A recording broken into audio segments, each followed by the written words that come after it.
In the Culture War segment tonight, the war on Christmas heads to Sin City. Atheists have taken their anti-God show to Las Vegas and other cities across America with signs featuring creative messages like this: "Heathens, greetings," and "Yes, Virginia, there is no God." Merry Christmas to you, too.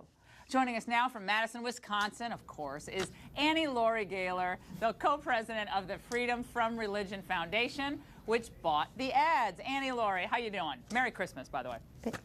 Well, Merry Winter Solstice. You almost said it. Laurie, you almost said Merry Christmas. I caught you. You were. It was coming off. No, off your it's the tongue. Winter Solstice today. It is the natural holiday, the reason for the season. The shortest That's right, and because a lot of people would year. care about the winter solstice were it not for this thing called Christianity. All right, but let's get back to your ads, because I find them fascinating. I was thinking about this when I was getting my makeup on. You know, it's a Christmas season. I was thinking, what if a Catholic group bought an ad, spent maybe $3,000 on an ad that displayed the following: "I gave your winter solstice true meaning, Jesus." Would that offend you? Our ad that we bought 6 "Yes, Virginia, there are no God" signs in Las Vegas, and they were censored. So obviously, there's no problem having religion in Las Vegas. There is a problem having atheism. Now, these ads are meant to do what? Are they meant to provoke and get people who, you know, 80% of the country basically is Christian. So is it meant to kind of like rain on their Christmas parade, or is it meant to kind of have fun? Is it meant to provoke, or do you want to get sympathy? Well, because as far as I can tell, you just make a pain of yourselves. It's meant to say something true. There isn't a God, and there are many Americans, 30 million Americans, who do not believe in a God, and we're here in December too. And "Heathens Greetings" is one of our other billboards, and "Reasons Greetings," and I think it's fun, and I think it's Reasons also Greetings? Reasons Greetings, that reason is always in season, and the real reason for the season is the winter solstice, and people in the Northern Hemisphere celebrated this time of year for millennia with evergreens and festivals and gift exchanges, because they're recognizing the real New Year, a natural holiday, the beginning of the New Year. You know, it's a free country. So we're here too. So you can, you're a free. It's a free country, so you can spend your money and take out any kinds of ads like this. And you know, I actually am personally not bothered by it. But what I think is interesting is that there seems to be an orthodoxy and even a religious dogma among atheists, just as strong as that among devout Christians or Muslims or Jews. But you all call it winter solsticism or atheism or whatever the trendy way of referring to it is now. But you guys are just as dogmatic as the people you say are crazy because they think this this little baby was born in a manger. There's nothing dogmatic about the winter solstice. It's reality. It's the shortest and darkest day of the year. I mean, dogma about the fact that there is no God. You're obviously dogmatic about that, are you not? Or are you up in the air Well, about I that? think that you can certainly say that the God of the Bible cannot be proved to be true. If there is no proof for something, we should not believe it. And more people have been killed in the name of religion for something that cannot be proved than for any other reason. And I think that many people might be pleased to know there is no God. There's no person watching over you ready to send you to hell.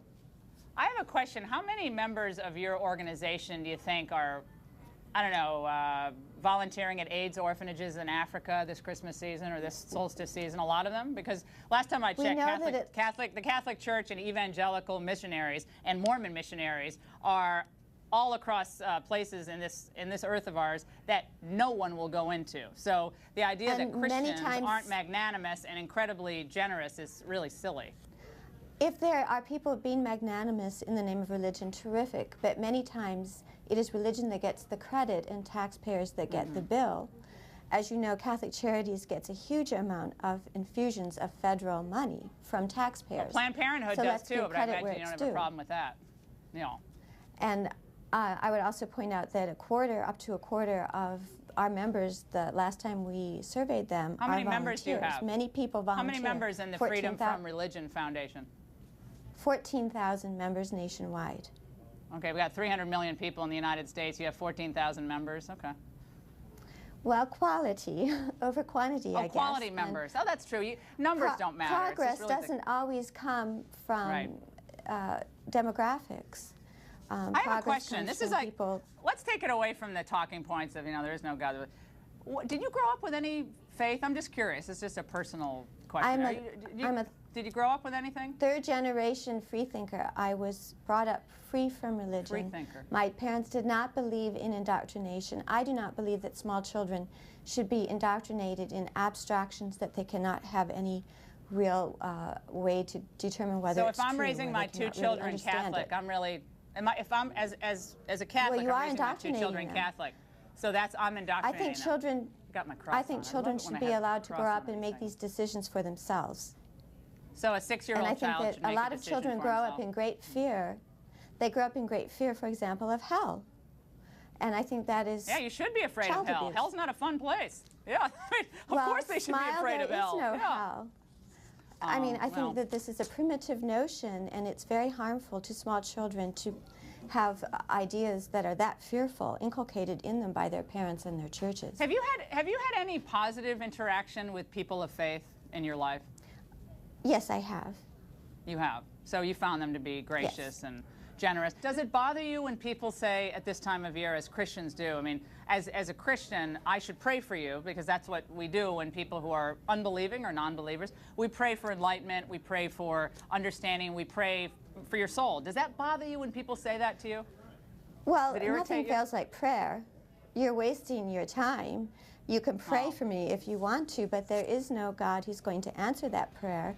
And of course, heard that for a long time, Laurie. We've heard that, thing is what Christians have kind of been put upon for, a couple thousand years, so it doesn't really bother, it doesn't really surprise us that, most, a lot of people won't agree with what we have to say on any given issue, but we celebrate the fact that we have a free country and you can say whatever you want and take out these ads. Well, we should celebrate. We should be able to get along with our separation of church and state.